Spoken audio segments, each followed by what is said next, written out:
Hi my dear friends and families, welcome to my channel. இன்னைக்கு நம்ம இந்த வீடியோல என்ன பார்க்க போறோம் அப்படினா என்னோட மதிய சமையல் தாங்க பார்க்க போறோம்.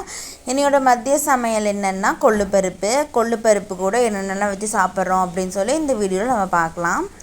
ஃபர்ஸ்ட் ஒரு கடாய் வச்சிட்டு அதுல ஒரு 3 டேபிள்ஸ்பூன் அளவுக்கு எண்ணெய் ஊத்திக்கோங்க.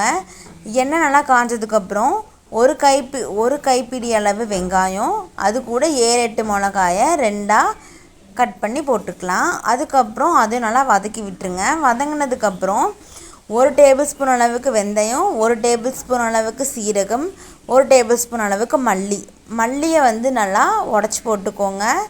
அதையும் நல்லா போட்டு கலக்கி விட்டுருங்க. கலங்கினதுக்கு அப்புறம் ஒரு கொத்தளவு கறிவேப்பிலை போட்டு அதையும் நல்லா கலந்து வச்சுக்கோங்க.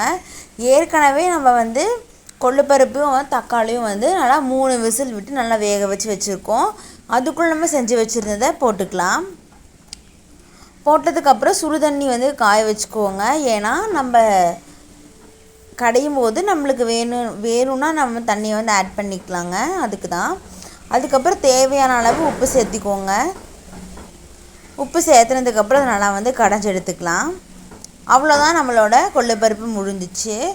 அதுக்கப்புறம் வத்தல் அந்த மீதி போன சாப்பாடு இருக்கும்ல, சாப்பாட்டை சாப்பாட்டில் செஞ்சதாங்க இந்த வத்தல். அந்த வத்தலை எப்படி செய்கிறது அப்படின்னு சொல்லி உங்களுக்கு வேணும் அப்படின்னா கமெண்ட் பண்ணுங்கள். கண்டிப்பாக அந்த வீடியோவை நாங்கள் நெக்ஸ்ட் அப்லோட் பண்ணுறோம். அதுக்கப்புறம் பொரிச்சு எடுத்துக்கலாம். இன்னையோட சமையல் முடிஞ்சிச்சு. அவ்வளோதான், இன்னையோட சமையல் போட்டு சாப்பிட்டா முடிஞ்சிச்சு சாப்பாடு. அதுக்கப்புறம் கொள்ளுப்பருப்பு போட்டுக்கலாம். கொள்ளுப்பருப்பு ஊற்றிட்டு நம்ம செஞ்சு வச்சுருந்த வத்தலையும் வச்சுக்கலாம்.